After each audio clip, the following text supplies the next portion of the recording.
गाईस, तर मी आज क्लासहून लवकर आली. माझे 12चे क्लासेस चालू आहेत. त्यानंतर आल्यावर लगेच टी व्ही लावली, थोडं बसली आणि पाणी पिऊन घेतलं. बिकॉज हायड्रेटेड राहणं मस्ट आहे. तुम्हीसुद्धा हायड्रेटेड राहा. आणि त्यानंतर इथं मावशीने आंबे पाठवले होते. खूप यम्मी दिसत होते बिकॉज ते नॅचरल ट्रीपासून तोडले होते. त्यांचे इथे झाड येते. आणि माझं तोंडाला पाणी सुटतं. तुमच्या तोंडाला पाणी सुटलं कमेंट सेक्शनमध्ये नक्की सांगा. मग फ्रेश वगैरे झाले, थोडी लादी वगैरे पुसून घेतली, थोडी कामं केली फटाफट. आणि मग खूप भूक लागली होती मला. त्यामुळे आज मम्मीला विचारलं काय केलं आहे, तर ती बोलली का आज मिक्स कडधान्याची आमटी केली आहे आणि अंडंसुद्धा होतं त्याच्यामध्ये प्रोटीन. तर खूप मस्त पोटभर जेवलं आणि मस्त नॅप घेतली मी 1 आवर. आणि उठून 4 o'clockला उठली आणि काकडी सॅलड थोडं खाल्लं आणि ताक पिली आणि खूप रिफ्रेशमेंट वाटतं मला. त्यानंतर वर्कआउटला गेली होती.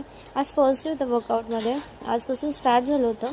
सगळे वुमन्स वगैरे होते वर्कआउटसाठी आणि खूप रिफ्रेशमेंट वाटतं वर्कआउट करून. त्यानंतर ना हा डॉगी सतत येत होता. मीन्स तो एक काकी आहेत त्यांचा डॉगी येतो आणि तोसुद्धा आमच्यासोबत वर्कआउट करताना मध्ये येत होता.